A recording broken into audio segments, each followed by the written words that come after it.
Assalamu alaikum. Welcome to Medical Globe e-learning. This is Varda Aman from Services Institute of Medical Sciences.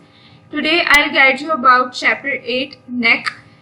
इसके अंदर जो हम topics आज इस वीडियो में डिस्कस करेंगे वो हैं deep structures of the neck and the viscera of the neck. ये दोनों टॉपिक चंक बनाते हैं आपके एससीक्यूज और यूक्यूज का प्रॉफ में बहुत ज़्यादा इंपॉर्टेंट और बहुत ज़्यादा वेटेज वाले ये टॉपिक्स हैं।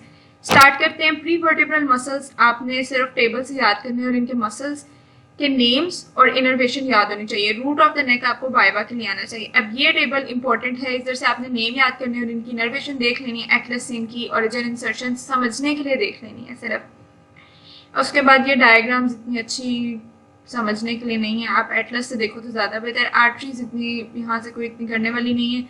वर्टिब्रल आर्टरी आपने करनी है लेकिन वो आपने बीडी से करनी है। फिर veins in the root of the neck, ये इंपॉर्टेंट है, इनके नाम आपको पता होने चाहिए कि रूट ऑफ द नेक में कौन कौन सी होती हैं। सबक्लेवियन वेन एक एससीक्यू है। फिर आ जाते हैं नर्व्स। नर्व्स के आपने करने हैं सिर्फ नेम के रूट ऑफ द नेक के अंदर कौन कौन सी नर्व्स प्रेजेंट होती हैं। उसके बाद हम आ जाते हैं सिंपैथेटिक ट्रंक के ऊपर। The cervical portion of sympathetic trunk बहुत ज़्यादा इंपॉर्टेंट है। इसके जो सिंपैथेटिक गैंग्लिया हैं उनको एन्यूमरेट करने के लिए कह सकते हैं एससीक्यू के अंदर, वाइवा के अंदर बहुत पूछते हैं। इसको आप ग्रेज एनाटमी या फिर बीडी से भी कर सकते हैं, वहाँ पे भी अच्छा इनका लिखा हुआ है। फिर जो इसकी क्लिनिकल एनाटमी है वो सिर्फ रीड करनी है, उसको इतना प्रॉपर नहीं पढ़ना है। यहाँ से हॉर्नर सिंड्रोम आप देख लीजिएगा। उसके बाद आ जाते हैं हम विस्ट्रास ऑफ द नेक, जो कि मेनली इंपॉर्टेंट टॉपिक है हमारा।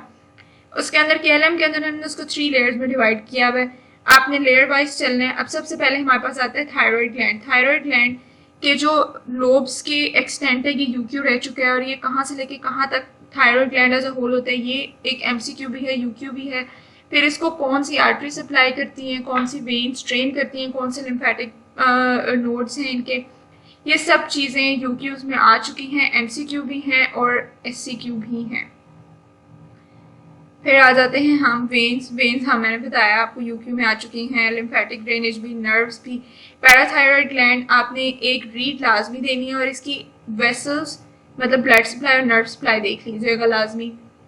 उसके बाद हमारे पास नेक्स्ट टॉपिक आता है रेस्पिरेटरी लेयर। रेस्पिरेटरी लेयर के अंदर सबसे ज़्यादा इंपॉर्टेंट है लैरिंक्स। लैरिंक्स के अंदर आपने देखना है कि कहाँ से लेके कहाँ तक होता है, इसकी एक्सटेंट क्या है। उसके बाद हमारे पास आ जाते हैं लेरेंजियल स्केलेटन के अंदर कार्टिलेजेस। कार्टिलेजेस को इनुमरेट करने के लिए बहुत बार कहा गया है यूक्यू के अंदर। फिर इसके लिगामेंट्स और इसकी मेम्ब्रेन्स, ये भी एक यूक्यू रह चुका है। इसकी लिगामेंट्स और मेम्ब्रेन्स आपने अच्छे से देखनी है और एटलस को लाजमी कंसल्ट कीजिएगा विस्ट्रास करते हुए। एटलस बहुत हेल्पफुल है विस्ट्रास के लिए। उसके बाद ये जो इसकी लेरेंजियल कैविटी के अंदर चीज़ें होती हैं ये बहुत इंपॉर्टेंट है, ये यूक्यू के लिए पूछी जाती हैं। इन डायग्राम्स को आप एटलस से करेंगे तो आपको ज़्यादा अच्छी समझ आएगी। फिर वोकल फोर्स एक बहुत इंपॉर्टेंट एससीक्यू है और वाइवा में बहुत पूछा जाता है। उसके अलावा वोकल ग्लोटाइडस, वोकल लिगामेंट के अंदर फर्दर हम ग्लोटिस और फिर रीमा ग्लोटाइडस और रीमा वेस्टिबुलर, इन दोनों को टीचर्स वाइवा में बहुत पूछते हैं। फिर फिगर 8.36 इसलिए इम्पॉर्टेंट है कि जो इसके अंदर डिफरेंट शेप्स हैं हमारे पास, रीमा ग्लोटाइडस की जो हमारे पास डिफरेंट वेरिएशंस आती हैं ये बहुत इंपॉर्टेंट है, ये वाइवा में बहुत पूछा जाता है। उसके बाद हमारे पास रीमा वेस्टिबुलर और फिर इंट्रिंसिक और extrinsic muscles of larynx with their innervation is बहुत ज़्यादा इंपॉर्टेंट। फिर हम आ जाते हैं further muscles of the larynx के अंदर, इनके नेम्स, एक्शन और इनकी इनर्वेशन आपने बहुत अच्छे से याद करना है क्योंकि यूक्यू में पूछा जाता है। Enumerate abductors of vocal folds, enumerate adductors, enumerate relaxers, तो इस तरह से आपने याद रखना है लाजमी। जो पोस्टीरियर क्रीको एराटिनॉइड मसल है ना, इसकी ओरिजिन, इंसर्शन, नर्व सप्लाई और एक्शन सब कुछ पूछा गया है एक बार यूक्यू में, तो ये लाजमी देख लीजिएगा। उसके बाद आर्टीरियल सप्लाई की अगर हम बात करें तो वो भी यूक्यू में आ चुकी हुई है, तो यह भी आपने अच्छे से देख लेनी है। वेन्स, लिम्फेटिक्स और फिर नर्व्स, ये तीनों भी एससीक्यू के लिए बहुत इंपॉर्टेंट है। ट्रैकिया की बात करेंगे तो ट्रैकिया की एक्सटेंट बहुत इंपॉर्टेंट है और यूक्यू में पूछा जा चुका है कि जो इन्फेंट्स का ट्रैकिया होता है उसका क्या डायमीटर होता है, एडल्ट्स के ट्रैकिया का क्या डायमीटर होता है, ये लाजमी याद रखना है आपने। उसके बाद इसकी नर्व सप्लाई, ब्लड सप्लाई तो करनी ही करनी है।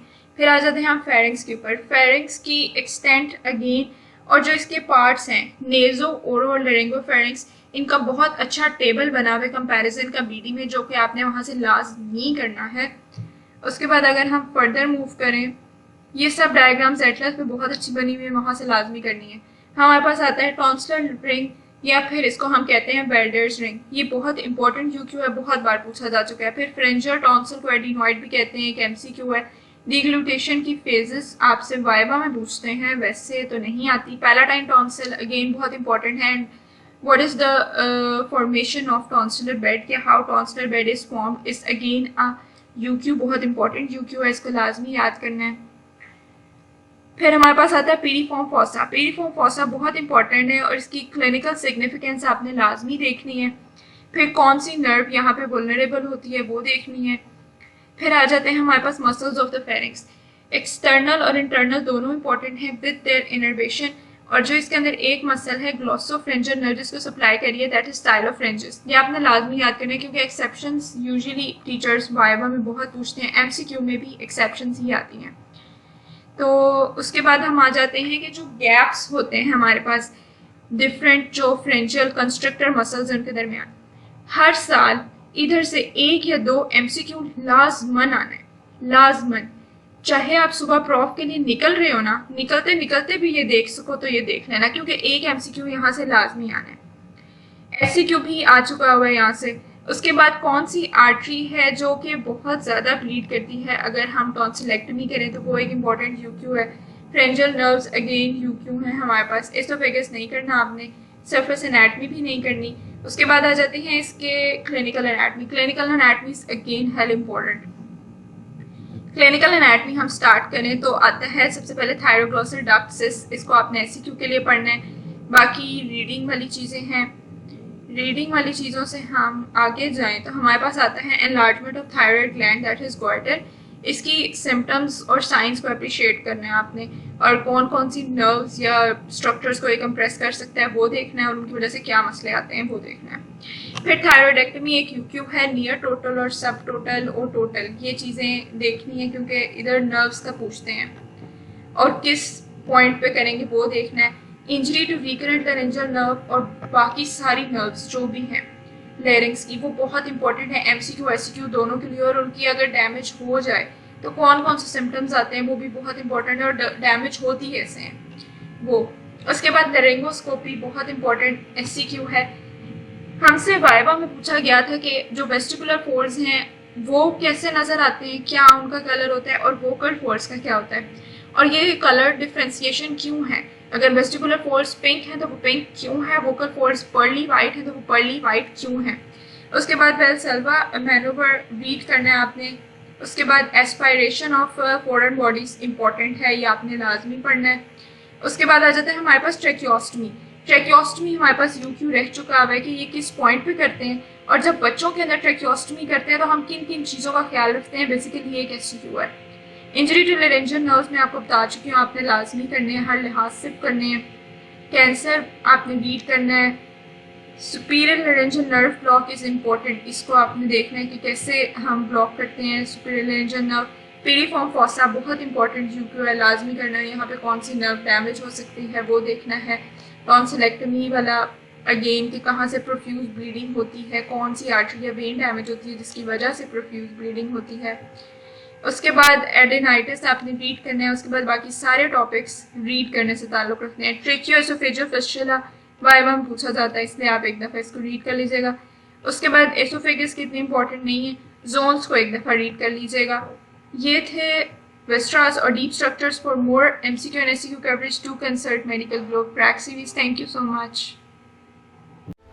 Medical Globe introduces its series of successful publications, MBBS Cracks, the benchmark of all, containing all the chapter-wise questions of prime importance, all annual and supply solved university questions, questions to ace your vivas, chapter polls, and of course, we have incorporated all the labeled and histologic and anatomic models in high resolution for your distinction level OSCE preparations. Medical Globe has also launched a gem in the medical world to master every concept for your multiple choice questions, the MCQ cracks encompassing UHS, NAMS, and many others, revealing the UHS MCQ rank, your practice MCQs, and topic-wise MCQs. Get your MCQ and MBBS cracks at your doorstep by placing your order at 0335 66 33007.